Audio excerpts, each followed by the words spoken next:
तुर्की के कहा मानरा शहर में भारतीय सेना के कामों की भी तारीफ हो रही है। एक जमींदोज इमारत में जिंदगी की तलाश की जा रही है। तुर्की की ये मानवीय त्रासदी ने पूरी दुनिया का ध्यान अपनी तरफ खींचा है और तुर्की को बहुत सारे देशों से मदद मिल रही है, चाहे वो सामग्री के रूप में हो या फिर जो रेस्क्यू टीम्स होती हैं वो मदद कर रही हो। लेकिन ऑपरेशन दोस्त भारत चला रहा है। तो ऑपरेशन दोस्त के तहत न सिर्फ भारत एनडीआरएफ की टीम्स भेजी है रेस्क्यू ऑपरेशन चलाने के लिए, इसके अलावा भारतीय सेना ने स्कैंड्रन में एक फील्ड हॉस्पिटल कायम किया है, बनाया है, जहां अब तक हजारों घायलों को लाया जा चुका है, मरीजों को लाया जा चुका है, उनका इलाज चल रहा है।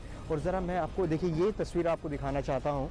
यहाँ इस इमारत का हाल देखिए, पूरी तरह से ये ध्वस्त हो चुकी है। ये तस्वीरें जगह जगह इसी तरह से दिखाई दे रही हैं। और यहाँ अभी भी जब हम यहाँ खड़े हैं तो यहाँ एक स्मेल आ रही है।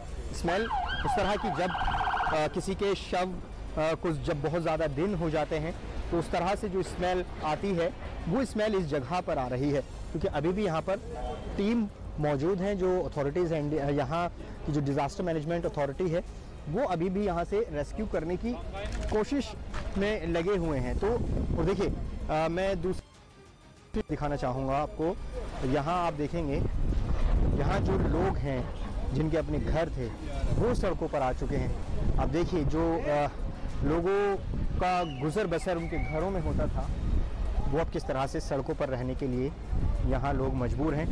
इनके मैट्रेस आप देखेंगे सड़कों पर पड़े हैं, डिवाइडर पर पड़े हैं, फुटपाथ पर हैं। और ये तस्वीर वाकई ऐसी तस्वीर है कि आप जिसे कई बार आपके पास शब्द नहीं होते उस त्रासदी को बयान करने के लिए, क्योंकि तस्वीरें इतनी स्ट्रॉन्ग होती हैं, इतनी पावरफुल तस्वीरें होती हैं, वो अपनी कहानी खुद ही बयान कर देती हैं। भूकंप में मलबे के नीचे से लोगों को निकालने की चुनौती के साथ अभी सबसे बड़ी चुनौती है बेघर हो चुके लोगों को छत, खाना पीना और दूसरी जरूरत की चीजें देना। और सीरिया में इसके लिए कोशिशें भी की जा रही हैं।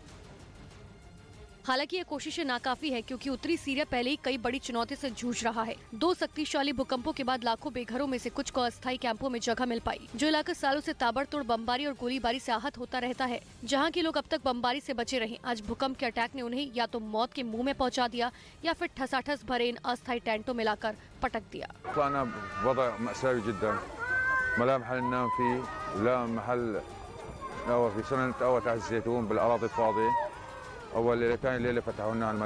आज ये लोग अब किसी तरह से जिंदगी को पटरी पर लाने की कोशिश कर रहे हैं, लेकिन अभी भी भूकंप का वो भयानक मंजर इनके दिलों से नहीं गया।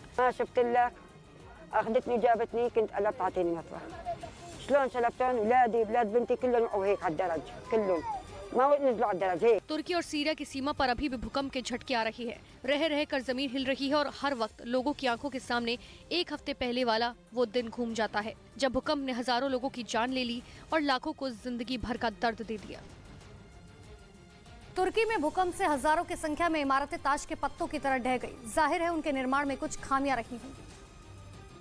इसी के मद्देनजर सोमवार को जब भूकंप आया था तभी से इमारतों के गिरने के लिए जिम्मेदार लोगों की जांच चल रही है और 113 आरोपियों को चिन्हित किया गया। इस्तांबुल पुलिस विभाग ने एक वीडियो जारी कर बताया कि शुक्रवार को इस्तांबुल हवाई अड्डे पर देश छोड़कर भागने की कोशिश कर एक प्रॉपर्टी डेवलपर को गिरफ्तार किया गया। इस डेवलपर ने आतंकिया शहर में एक इमारत को बनाया था। हालांकि जांचकर्ताओं को आरोपी ने बताया कि उसे नहीं पता कि बिल्डिंग क्यों गिरी। एक और वीडियो में इस्तांबुल पुलिस विभाग ने दिखाया कि उन्होंने शनिवार को एक और डेवलपर को गिरफ्तार किया जिसने गाजियाटेप में एक अपार्टमेंट कॉम्प्लेक्स बनाया था। तुर्की ने एक अलग भूकंप अपराध जांच ब्यूरो बनाया है जो इमारतों के गिरने, उनमें होने वाली मौत और घायलों के मामले को देख रहा है। में शव मिलने से हड़कंप मचा। सीसीटीवी में महिला का शव ले जाता दिखा आरोपी। पुलिस ने शव को कब्जे में लिया। उत्तर प्रदेश के शाहजहांपुर में नशे के खिलाफ पुलिस की बड़ी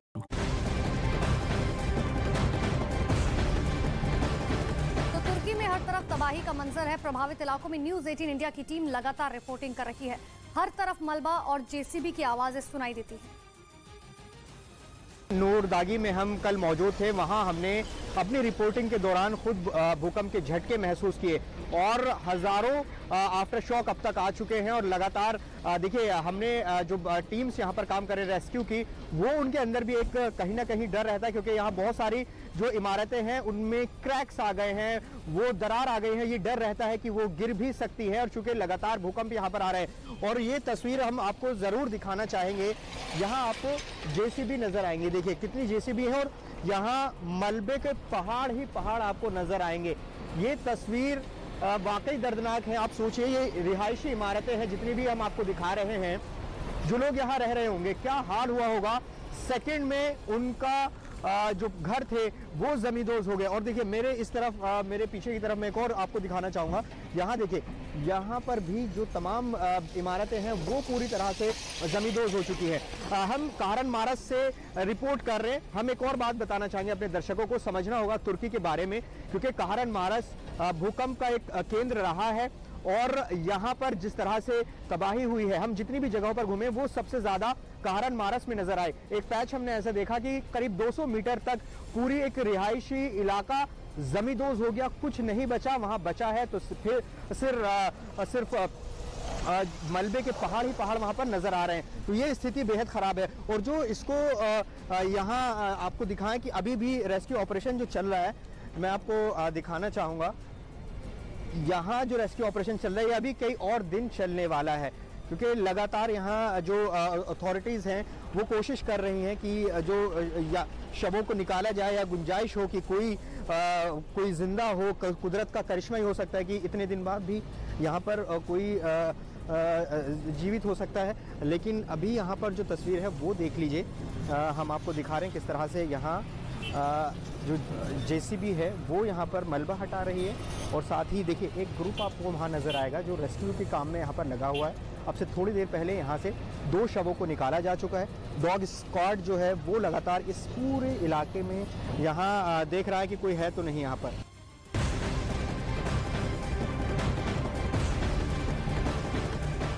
उत्तराखंड से हिमाचल प्रदेश तक लगातार बर्फबारी की वजह से पहाड़ों पर बर्फ की सफेद चादर साफ नजर आई। बद्रीनाथ धाम और उसके आसपास के इलाकों में भी कई फीट तक बर्फबारी हुई। बर्फ ही बर्फ, जहां तक नजर गई हर तरफ हर जगह बर्फ की मोटी चादर दिखी। शहर के बीचों बीच बद्रीनाथ धाम भी बर्फ में ढका नजर आया। तस्वीरें ऐसी जैसे देवताओं ने बाबा बद्री का सफेद बर्फ से श्रृंगार किया हो। उत्तराखंड के चमोली में जोरदार बर्फबारी हुई, जिससे बद्रीनाथ धाम और उसके आसपास के इलाके पूरी तरह बर्फ से ढक गए। बर्फबारी के बीच आईटीबीपी और पुलिस के जवान मंदिर की सुरक्षा में तैनात दिखे।